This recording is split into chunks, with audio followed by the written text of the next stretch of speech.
Hello and welcome to today's episode of the Work at Home Rockstar Podcast. I'm talking to another Work at Home Rockstar that's been working from home for more than 20 years. That is super cool. He's got me beat. So he's the founder of Uplift 360, and what he does is he helps you turn your online presence into a growth engine using AI-powered, trust-driven marketing systems. Super excited to be rocking out today with Wes Towers. Hey Wes, you ready to rock? Absolutely, Tim. That's good to be with you. Awesome. So we always start off on a good note. So tell me a story of success that we can be inspired by. Sure. Well, I suppose success has changed. What I've thought success was has changed over the years I guess I've matured. But the biggest success story right now this year is bringing my son on board as part of the team. So Wow. as your children grow up, you feel as though you might lose them and not see them ever again. You know, being 20 and with a girlfriend and everything, and living with his girlfriend and so on now. Uh, there's always the the risk that you won't see them again and that you'll lose them. But to have him on board 1 day a week, and he's helping with social media and so on, and creating some graphics and that type of thing. He's really creative. So to have him under my wing as well to help mentor him a little bit as well, because he's got visions of having his own business in the future as well. Wow, that is so awesome. Family business. I love it. That's so cool. Yeah, I hope at some point my son ends up working with me as well. He's off to university now, taking a mechanical engineering degree. But Yeah, nice. Yeah. so it's unlikely, but you never know, right? Yeah. Yeah. Yeah. So my other kids are not in similar paths to what I did as a career, but certainly I hope to be able to support them in their journeys. They're a little younger. So Yeah, my yeah. other kids are one of them's a server. I doubt she'll ever work for me, but I have a feeling that she'll be an entrepreneur at some point. She'll start her own business, and I'm actually Yeah. hoping all three of them do. Yeah. Yeah. Well, I think because you're modeling to them what life might look like, and so many people are just not aware of what an entrepreneurial business could look like, and a home-based business, and a business built around your lifestyle effectively is what you ideally want to create. It can take some time to get there because it can be difficult, particularly at the start. But once you build something around your life, it's powerful and a wonderful life. Yeah, I totally agree. It's not normal. Like I mean it's starting to get a Yeah, lot more normal now. But I yeah. mean I think that they would kind of look around at their other friends and go like, "Oh my goodness, like this is weird," because I know like my wife and I actually work together in our business and we're both working from home and we both got this massive flexibility. But on the other hand, it also kind of seems like we're working all the time too, in a way. So it's like Yeah. this weird kind of like, are you free? Or are you not free? Right? Yeah. Right? Yeah, I've heard it said being self-employed, you're free to work any 80 hours a week you want to. So Yeah. Yeah. Now, on the other hand, I mean, that flexibility, I mean, that was the reason why I don't know what your reason was, but that was my reason for doing this. I wanted to have that flexibility of being able to work later or be able to go to those parent teacher things during the day. Like there was a lot of things that I was able to do that would have been a lot more challenging had I had to ask someone's permission to do those things, right? yeah, 100%. That was the beauty of, and for me too. So I was able to do just so many more dad things as the kids were growing up, and kids, have the activities, the sports, and even just school drop off and pick up and all that kind of stuff. You can fit that into your day so much more Mhm. easily than having to ask a boss, "Hey, I need to run out for an hour to do whatever it is." So it was magnificent over the years. Yep. Now, on the other hand, I mean, there's some things that don't go super well, on the path Yeah. as well. I'm not sure if yours was, but I know mine, I didn't make all the right decisions. And I'm wondering, I like to normalize that a bit because as people are potentially thinking about starting a business or doing something like this, a lot Yeah. of people are a little bit worried about, oh, well, what if I fail or what if I make a mistake or what's going to happen?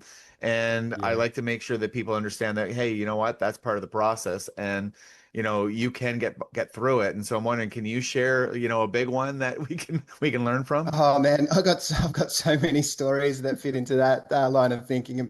It feels as though I've just stumbled and bumbled my way forward through the business journey. I started completely naively, so I had a skill set, and similar to yours, um, I was a graphic designer, web designer.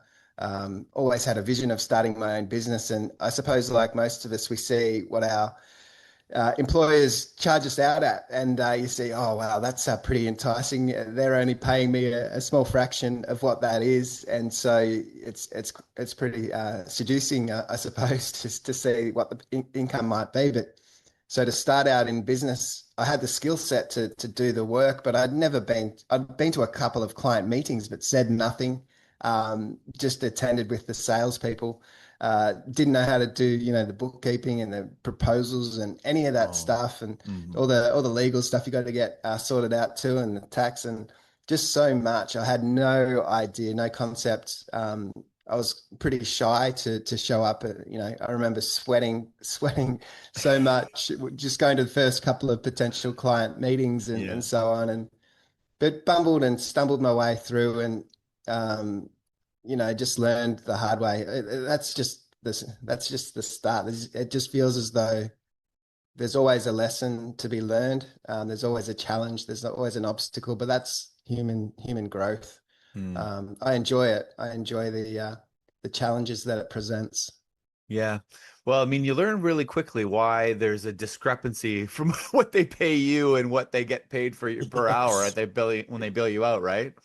Yeah, 100%. It's as a young guy, I was pretty low income as a junior, and you see they're charging a phenomenal fee for the hours you put in, but you're not quite aware that how much it takes just to run the business side of things, not doing the billable work, but just the other stuff. It's amazing.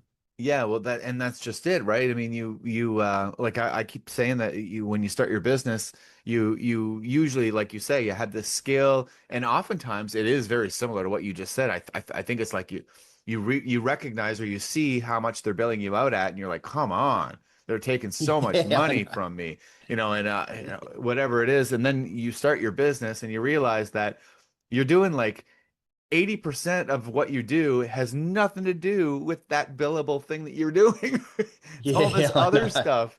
So it's like, oh, okay, now I get it. Why I have to charge out so high, right? And Yeah, and I mean, and then like even I found another interesting challenge to get around was even when you're sort of like telling your clients what you charge out at, sometimes it gets a little bit awkward because you see the look on their face going like, really, you charge that per hour? Like that seems like a yeah, ripoff, right? And it's like yeah, it's awkward, right? Like because you feel like, oh yeah, well, maybe I'll give them a little bit of a break, but that that other time has to be spent like you do have to do yeah, those things, right? Or you have to hire somebody to do yeah, it. yeah, and that's why it can be incredibly difficult if your target market. It's great to work with solo. It's great to be a solo business or to work from home and to have a small team and run a small business, but it can be difficult to work with businesses, solo operator businesses as a client, just because of those sort of mindset things. They're not kind of used to spending money to get things done, or they can't because they're really starting out lean and mean. We all start like that, so I can appreciate and understand where they're coming from when they haven't got a budget to do something properly. But you've just got to start where you're at and grow.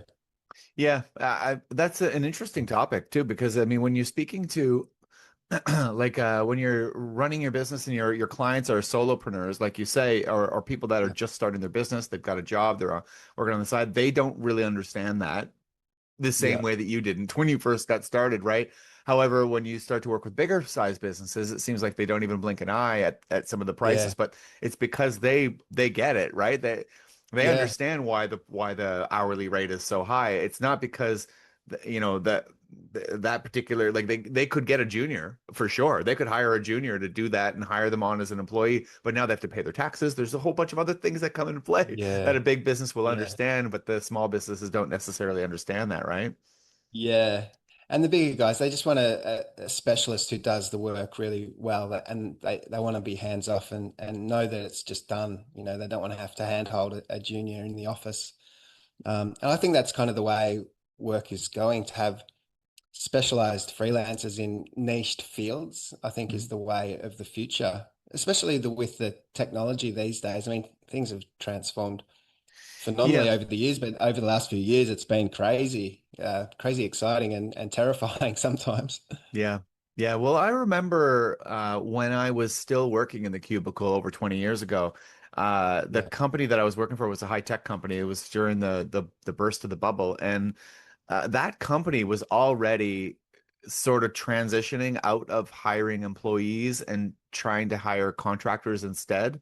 And I remember right. that sort of trend that was happening. And nowadays, I mean, it's even easier to hire Yeah. like a contractor instead of employee. Like, and I'm wondering, like for you, either in your business or in some of your clients' businesses, do you see a benefit to hiring an employee versus a contractor? What do you do?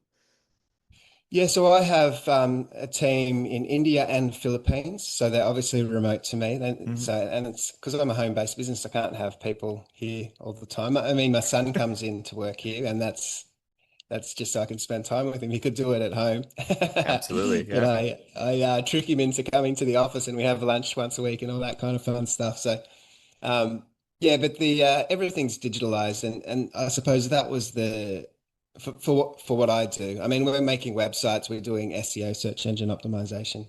Yeah. We call it search everywhere optimization, but that's another story. But everything we do is behind a computer, so it makes practical sense that people can work from anywhere, really. Hmm. Yeah. And so I mean, how do you run that? Like, I mean, there's no water cooler anymore. Like, do you have regular meetings? Are they over Zoom? Yeah. How do you keep everybody, in line, I guess? Yeah, well, absolutely. It's worthwhile, in my view, to have a weekly face-to-face Zoom meeting that's just booked in. Um, Even if you've got not much to talk about, it's just business as usual because everything we run all our projects in ClickUp. There's lots of different project management systems and so on, but find a little system that works for your entity and that everyone can collaborate on because it's all about collaboration.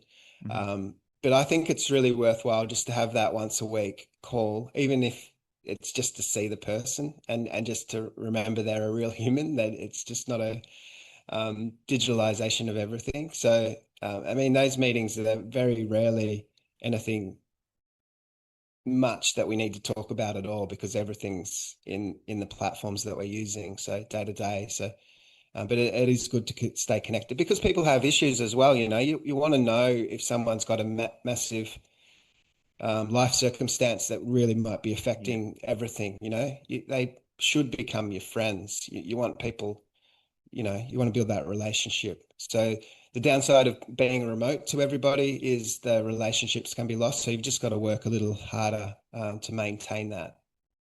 There was a guest a few episodes back that was talking about that you know comment that people say, you shouldn't go into business with your friends, and how maybe that might not be necessarily right. Or there could be a way around that. I'm wondering because you just mentioned you want them to be your friends. Isn't that sort of a contradiction, I guess? Yeah, yeah. Well, that's an interesting. I did hire a friend in the early days, and that went horribly wrong. So, Well, um, I hired a graphic designer, and yeah, so yeah. So, a long story. But when I had we had our first child, and I was taking some time off, and she was the only worker with me. And at that time, she chose to leave and take a suite of clients with her, oh whilst dear, I was wow. trying to have a couple of weeks off. So that was a lesson, another lesson learned the hard way, and lose a friend over it as well. So that yeah, Well, life is complicated and messy at times, yeah. but you just do the best to get through. Well, I mean, in that particular instance, was that really a friend? I mean, Yeah, I do know. friends really treat each other that way, right? I Yeah, think true, true. I think because I've been thinking about that since that episode, and because some of the comments that the guest made, and I can't remember which one it was, uh, but it was sort of like around the lines of like you if you subscribe to the adage of like you are the average of the five people that you spend the most time with, like your Yeah, friends should be high integrity, high functioning sort of people. And I, I I do get that. However, on the other hand, I don't know if that's where everybody starts, especially long-term friends. I mean, your yeah, friends tend to be the people that are around you, like and yeah, chosen by somebody else. And it's just a yeah, matter of like you've spent a lot of time with them, not necessarily that they align completely with your values. And I think that's probably a different scenario than maybe the later in life friends that you choose because they yeah, have the same values, you know? yeah. Yeah, so if I think about I'm really fortunate to have a close friendship group, I've got lots of friends on the peripheral, like most of us do, but a close core set of friends who we're all kind of similar in that Yeah. we run businesses and um, we have the same challenges. So it's kind of it's a different path the way we work and running businesses and small businesses and working from home and all that sort of stuff. And it presents different challenges and we've all got our little quirks. It's good to have a friendship group that can support you through those journeys. And even I feel as though my friends are smarter than me in their fields. They're running great businesses, so it's always good to have them as almost like mentors as well as friends. Yeah, totally. Oh, totally, absolutely. And I have definitely done a lot of business with my friends over the years. Yeah, I think maybe I, I think probably the one thing that I would say that does happen is that I think sometimes your friends or you might take advantage of your friends or of the relationship, and you might actually make choices that are low integrity because you're thinking, well, my friend knows that I'm going through this right now and I need it type thing, which yeah, in my opinion is still not a good excuse. but yeah. but I could see how that might end up being something that would come by. They'd be like, they'll bounce back type thing, right? Yeah, yeah, yeah. But I think that kind of swings back to what you just said a few minutes ago, that if you are catching up with them quite often and you know what's going on in their lives, well then maybe you might be able to have that conversation instead of being blindsided by something that happens because they didn't really tell you and you weren't aware of what was going on in their personal life, right? Yeah, absolutely. And particularly with remote teams that I have. So I have people in the Philippines and India. Philippines, they have the typhoon season, and so it seems like nearly every year someone will be impacted to some degree with that, whether it be their extended family or whatnot. But there'll be challenges that I'm just sort of aware that when that season comes and what that might mean for various team members, Right. and just to be aware of that. And that's partially why I've got two locations of teams, so that um, because there can be some downtime, obviously, in those seasons in the Philippines as well. So some team members won't be available, Okay. um, but the Indian people will be able to take over some of that workload as well. So building building around those sorts of challenges to make sure that things are stable, that you can continue to deliver what you need to do. That's smart. So let's talk a little bit about getting fans. Hey, you've been doing this for 20 plus years. The world has changed drastically. Like, Yeah, I'm no, wondering yeah. actually if you can tell me how have things, how are things different? Like, how did you go out there and get your first few fans, we'll say, in the very Yep. beginning versus what do you do now?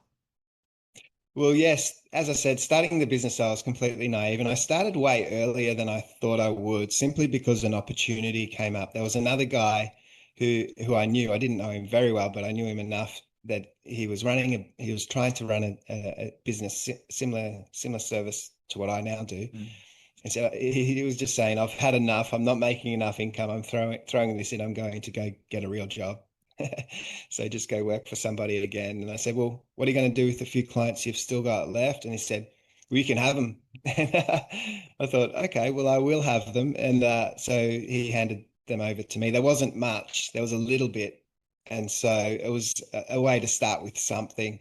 And so I didn't start full time in my own business. I just Okay. did his few clients in the evenings for a little while until I could drop my day job back to a couple of days a week, and then eventually drop it completely, and then go full time, and then get team to support me as well. So that's the transition of how it all kind of transpired. So it's probably different to some people. I had a little opportunity, but I think Mm. that's true in a way for every business. You'll see an opportunity, but there'll be reluctance to start because you'll never feel quite ready. Um, but I feel as though the things that we fear the most are the things we need to do the most. So whilst it might be fear, there might be some level of fear to step out and start your own business. I think figuring out ways where you can dip your toes into the water and just get started with some basic practical first steps. I think that really worked for me, and I think that's true of every business. If you can start as small as you can, as quickly as you can, and build some form of momentum to take you forward to the next level. I think that's the way to do it. So, growing the business in the early days. I mean, to answer your question more clearly, so that was kind of the starting point, just taking on whatever I could get. But as you grow, I sort of niched into the business with the clients we wanted to target a bit better. So trades and construction businesses were clearly our best clients for the most part. So there was other clients outside of that field, but started to niche in because I realized they were the ones that were the happiest, getting the best outcomes for. So you kind of learn as you go and you evolve. I think that's the way of doing it. But yeah, business has changed. People expectations have changed as well. Obviously, COVID disrupted everything, but the Yeah. beauty of it in the end was people know about Zoom, I Yeah. mean, man, the amount of hours I used to spend driving around all over the place for a client meeting. And so you factor that into your day, you'll just lose a whole heap of your day. But now you just jump on a call and you're in and out, and you can deal with things really quickly. And that's the expectation. Everyone knows how to do that now. So it's pretty cool. Yeah, I agree with that. I remember when I started my podcast, I started this podcast in what was it, 2015, so about 10 years ago.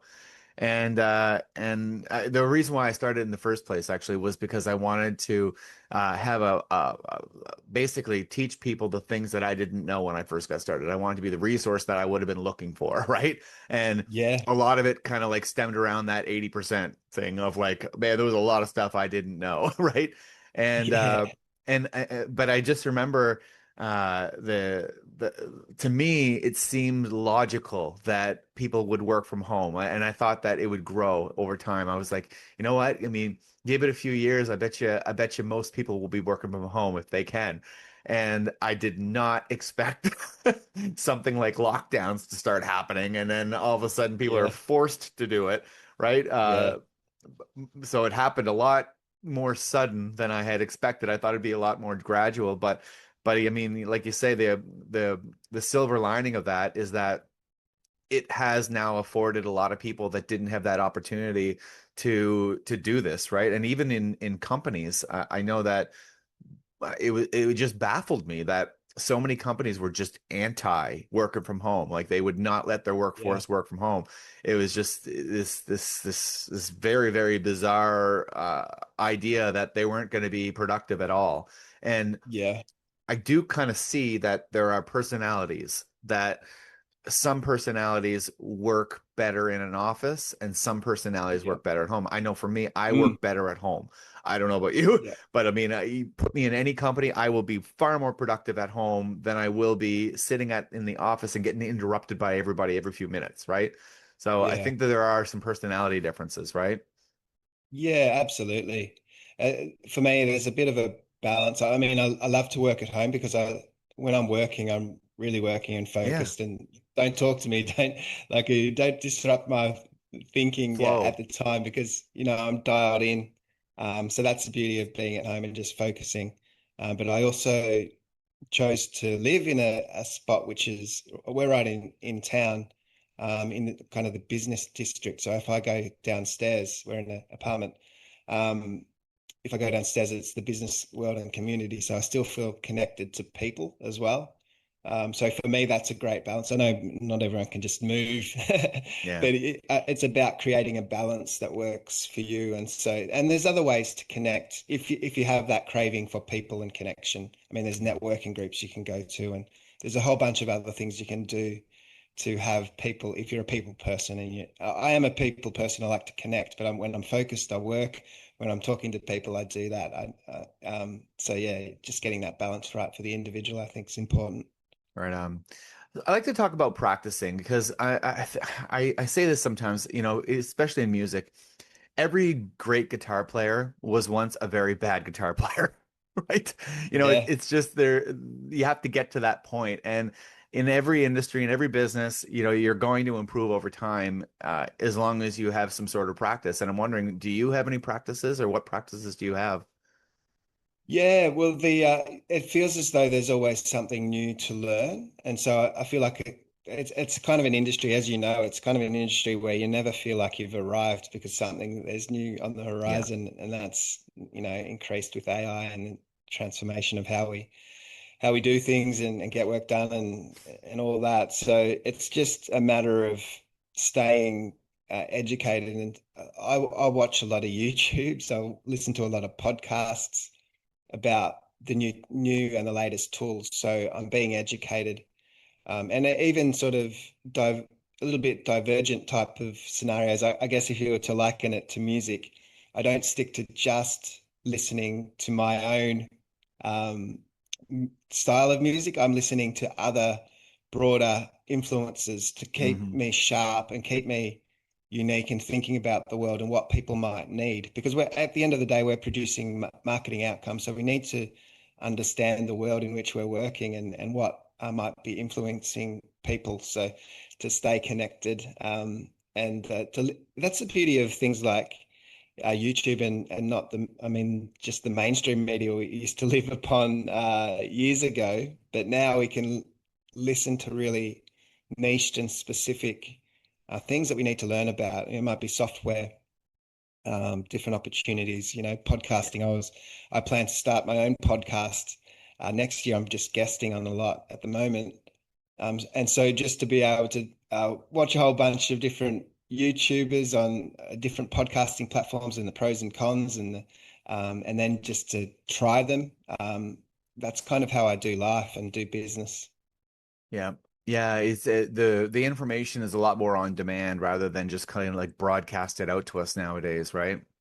Yeah, you can Yeah. find what you want when you want it right away. You can talk to your chat GPT and use it as almost like a personal psychologist half the time, You but a can. brainstorming tool. Yeah, it's Yeah. it's it's so powerful. Like I'm driving around in the car oftentimes when I have my ideas, and so I don't want to lose those ideas. So I get the chat GPT on obviously hands free and have the conversation so I can at least brain dump some of the thoughts that I have right then and have a conversation with the AI. And by the time I get to wherever I've distilled down my thoughts into something. It's helped me distill my thoughts down into something that's tangible that I can action. It might be a blog post, for example, or it might be it's something new that I need to integrate into the business to adjust things.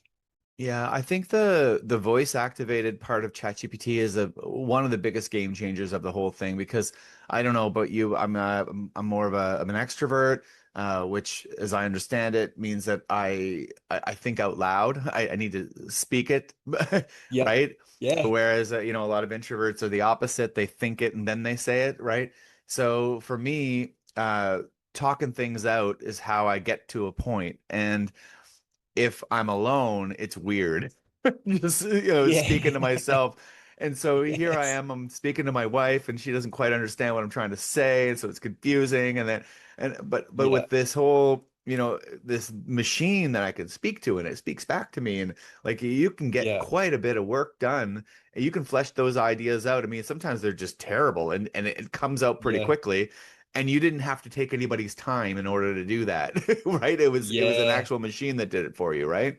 yeah. It's so powerful. It's just, I think for those that are reluctant to start with AI and just not even started, it's just overwhelming. I think just download ChatGPT on your phone, pay the $20, whatever it is, to get the better version. And just start having a conversation with it. You'll soon realize it's pretty easy to use, and the power of it is really it could be a huge advantage to your business. Yeah, I think so too. And I'm starting to so I think Chat GPT came out what in 2023. I adopted it pretty quickly as soon as it was available in Canada, and so I've been playing around with it quite a bit, and it's evolved quite a bit over time. It's quite good right now. It's not where I think it will be. I mean, it's going to Yeah, evolve a lot more.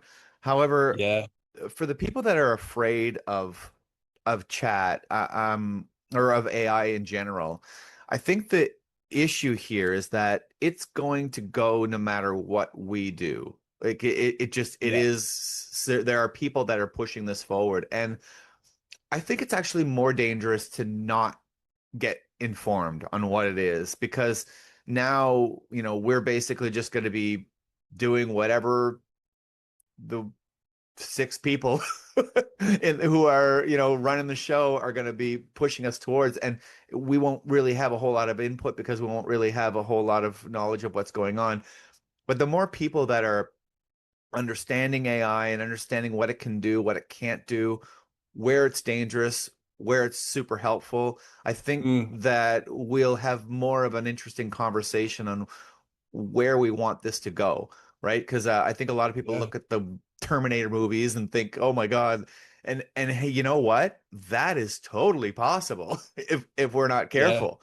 However, yeah, the Jetsons is also possible too. You know, yeah, so it's one of yeah. We those still want things. our flying cars. When are we getting those flying cars we were meant to have?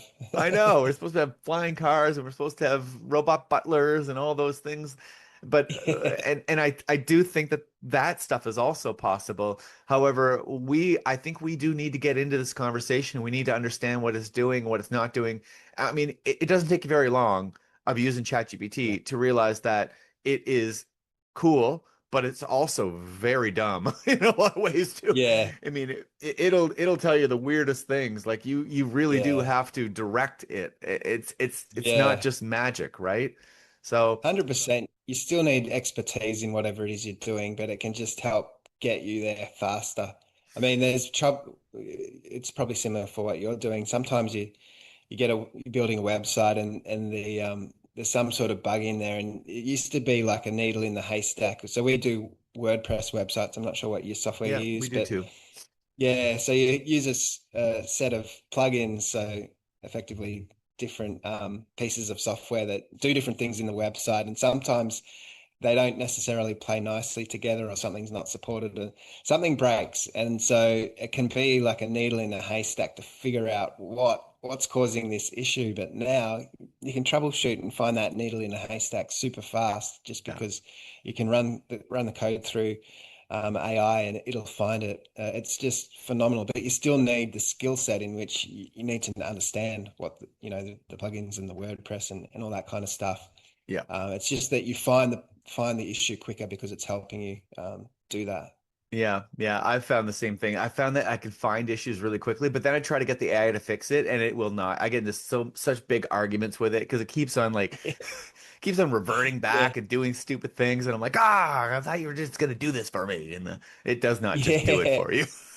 yeah. It's true. Sometimes it will tell you lies. If it doesn't know, it just makes something up, which is really annoying. Oh, I Um, know. but And you have to go find that needle in a haystack too, of the yeah, thing that it just made up. It just fills in blanks. Oh, well, you didn't tell me, so I just filled it in. I'm yeah. like, oh, Just thanks. made it up. Yeah. But it's yeah, so you still need to be an expert in the field that you work in, but the when you can use it to advantage, and even with the systems and processes, we've adapted a fair bit too. And some great ones for when you're working at home, and particularly if you're working by yourself. I mean, we've got AI receptionists now answering the phone, which is really cool. Wow. I had a little bit of a mixed feeling about it, so I just thought we'll try it and quickly turn it off if it doesn't work for us. But it's been magic in that it just deals with the phone calls. We were getting a lot of telemarketing calls, so it just filters out all that rubbish. But it gets meetings booked into our calendar right away if that's what people are. It'll just have a really basic conversation with the person ringing, and figure out if they want to book a meeting, and it'll do that. Or if they need to speak to someone, it'll put them through directly to me as quickly as Brilliant. I can. So if I'm available, I'll answer that right away and deal with it just like I ordinarily would. So What it's just, yeah, what platform do you uh, use for that then? that's in Go High Level. Oh, no way. Yeah, yeah. So there's more sophisticated ones out there. I just went with the one because we were already using Go High Level as a CRM and a whole bunch of other things in there. So do you have Go High Level or something similar? I use HubSpot for the most part Oh, yeah, for my yeah, CRM.